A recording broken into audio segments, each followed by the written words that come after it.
everyone, and welcome to Conversations with Codey, where we talk to experts from around the world on digital safety. I am very excited to welcome Kate Farina, founder of Be in Touch and a true advocate of simplifying family digital wellness and protecting our children from particularly smartphones in schools. Kate has been a major player in spearheading the movement to ban smartphones from schools. Thank you, Kate, for taking the time, making the time to chat to us, especially over this very busy period. Things seem to be speeding up for you massively. Thank you, Cheryl, and it's lovely to be here with you today. Wonderful. Kate, you've been promoting family digital wellness for some time now. What is the scariest advancement in technology and its effects on kids that you've seen happen in the past 5 years? Well, I guess it's been a bit more than longer than 5 years, but definitely the advent of the smart device. So the more sophisticated the iPhone, the iPad, the Android devices have become, the more it's opened our kids up to this portal, which is pretty much, a bottomless pit, as we all know, a very big black hole. And I think as the sophistication has increased, so has the ability to host very sophisticated apps and games, of course, social media, but also a lot of gaming platforms. The algorithms are just getting more and more sophisticated in terms of how they assess and feed to the user particular content, push it to them, notifications, which never stop. And I think just reflecting on how the architecture works with all of these smart devices. Essentially, it's based on persuasive technology, which is also the foundation for the gambling industry. So it's hijacking, tapping into very cleverly into the young developing prefrontal cortexes of our children who have very limited impulse control capacity. They're still developing that right up until 25. And that's exactly where smart devices are playing into. And I think people are also forgetting that that smart device, every game, every app, it's designed to keep you on there with the ultimate goal of either marketing to you or making money out of you. It's not because it's there for your absolute pleasure. And that's where, and let's not talk about like the predators and scammers, right, that are using these games and these platforms to then target our young minds that don't have that impulse control. Yeah, I mean, completely. We are the product. If the app or the game is free, it is targeting the user as young as possible because we are being marketed to. Our data is important to them. They can sell that on. So yeah, no free app or game is there because it's coming from an altruistic perspective. That's not all just there for fun and giggles, right? What motivates you to keep going and educating children and parents on their relationship with technology? I mean, you've been in this game for a long time, and that's not an age joke in any way. It's a, you're held up quite esteemedly. What keeps you going? I think it's the huge difference you see when working with families, when they are able suddenly to access science and data and research around why it's so important to make more conscious decisions about when, how, what, where, and with whom their kids are interacting online. And understanding that, if we as parents are not going to put those boundaries in place online, just as we are doing offline, our kids are going to miss a hang of a lot of life opportunities, which they really need to develop. All those little life skills that they need to be available to access and to process and to go through are what is setting them up for a successful future as fully functional adults. Lovely. And phones, right? So it's the first thing a child sees when it's born today. It's handed over to them to educate or entertain them. So they, in my mind, instinctively trust this device. What advice can you give to a new mommy regarding exposing their kids to a screen? I think be very mindful about protecting what is a very precious and fleeting childhood. So the World Health Organization has had guidelines for many years about screen time. And obviously in our modern era where technology is a big part of the educational system, once they start into the formal education system, they are spending time on screens for educational purposes. But we're talking here about entertainment and how kids are accessing or being exposed to screens from a very early age to keep them occupied. Sweden has just announced public health guidelines where they are very much advocating for no screen time for toddlers under 2 at all. Mm-hmm. And they are suggesting progressive limits for children. So, for example, 2 to 5 years old, maximum of 1 hour a day. And for 6 to 12-year-olds, you're looking at 1 to 2 hours a day, and 13 to 18, 2 to 3 hours a day. And certainly, our average teenager is a lot more on screens than just 2 to 3 hours a day.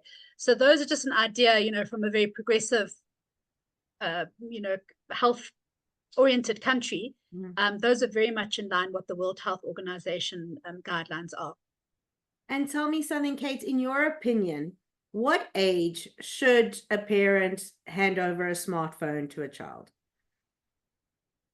So should really be around 13, 14 when they head to high school. This is also now being supported by the wonderful work that Dr. Jonathan Haidt has encapsulated all the research and data that many gurus have been sounding the alarm bells around the last couple of years. But this is really also is in line with the norms that he's suggesting that we need to move together and towards as a collective parent body if we are able to reverse the detrimental impact on the mental health of the next generation, because the last 14 years of research have shown pretty dire results, impacts of early access to smart devices and the world that they open our children up to.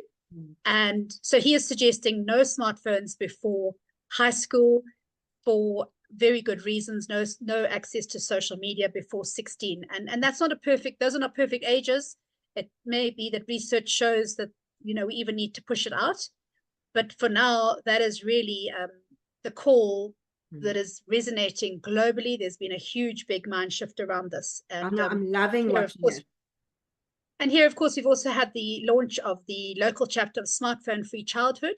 And that is also very much pinned on the foundational norms that Dr. Jonathan Haidt is calling for. So, and as I've mentioned to you, high school, you have Social Kids full support on that. I mean, we do not want to see foundation phase children on social media, and let alone parents who actually open up social media accounts for their children.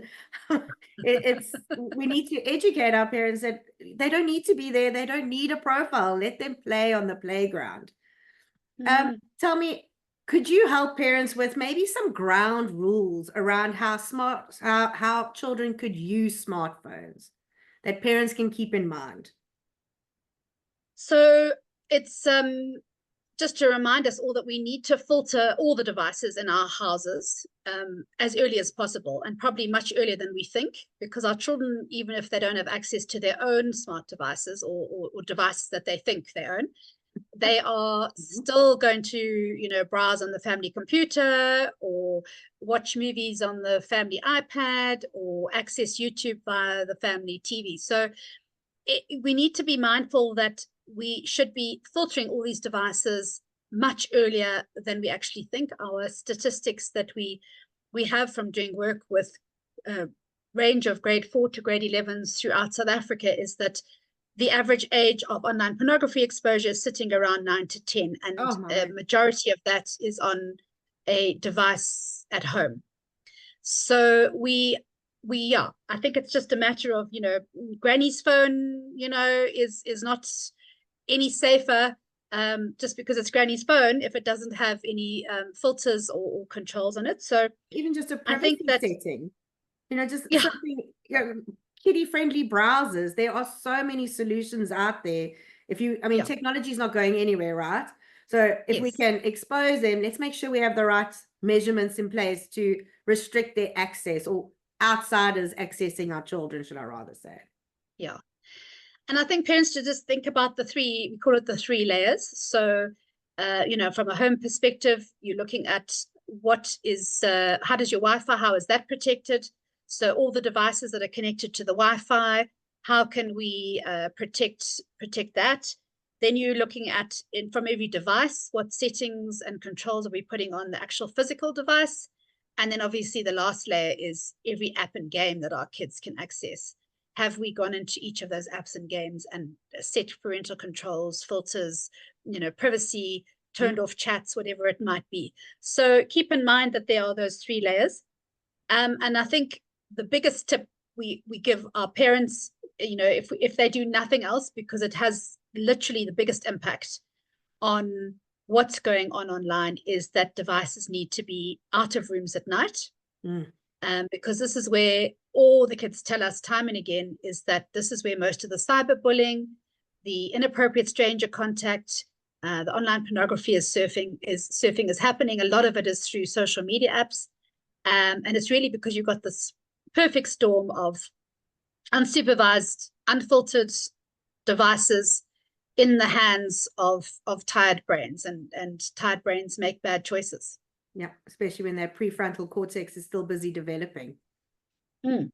Can you help our parents with some reasons why their young child shouldn't get a phone yet? Because, Lucy got one for her birthday. So it's quite difficult. My father always used to say to me, if your friends jumped off the bridge, would you jump too? And as a cheeky adolescent child, I'd be like, well, maybe, depends if I'm landing in water, But that he always taught me, like, you don't have to be as everybody else. But that's quite old school. Is there any kind of advice that we can help our parents to stand strong to their convictions? I think they know it's not possible, but sometimes the pressure that these children put on parents to give them access can be quite heavy. So how can we support our parents with that? Okay, so just firstly, just to reflect on the idea of gifting smart devices, I think that a shift towards gifting the privilege to use a smart device is quite a nuanced thing to think about, because that allows a parent then to say to the child, when they are getting a device which is going to be for mostly their exclusive use, to say that this comes with rules around use and consequences for misuse. And you can put in place the smartphone contract. You can put in place a tech pledge within the family about where and how and when devices are used. And then you can also implement consequences for when there is a misuse. So we much prefer to think of access to smart devices as the privilege and not the gift. Lovely. And I think that the concept of this pressure, this is exactly what Jonathan Haidt is talking to in his book, Anxious Generation. And he refers to it as this collective parent trap, is that, if one parent is standing firm, in the interest of its child's mental health and, with a desire to bring up a teen that's going to be happy, healthy, and obviously fly the nest and hopefully being a fully functional adult, you might be considering that you want to delay, not anti-tech, but you want to go slow tech. So it is hard if you're the only parent, because your child is going to be the one left out if all the other children are connecting and communicating via social media apps. So being their best parent is often very hard. It's always easier to be your child's best friend, but that does come with longer term consequences. And I think those parents, I would advise, find your tribe, find your like-minded tribe that you can stick to together, because your children are always going to say, but Lucy has this and can do that, and Thomas is allowed to do this.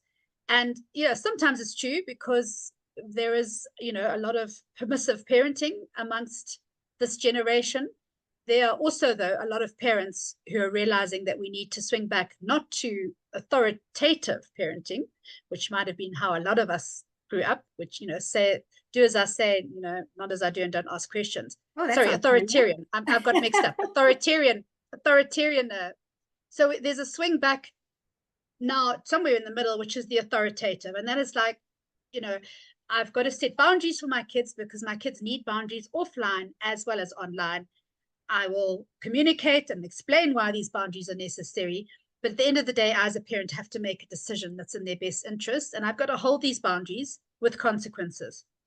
And so I think it's to find that tribe, and movements like smartphone free childhood are exactly those kind of communities where parents are coming together to find that support, to look at the research, to use that to make more conscious decisions, to reflect maybe on decisions they've already made, and reflect on decisions still to be made. And I love how you've said, it's about creating that agreement ahead of time, the slow tech, the tech pledge, finding your tribe. It's about us all standing together and saying, actually, let's experience life instead of this digital playground. Which they'll learn. Yeah, you're not saying no forever.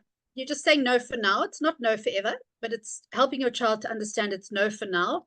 And it's premised on really good reasons that they might find very hard to accept now. And so let's find some alternatives that, you can live with in the meantime, because I don't want you to be on social media.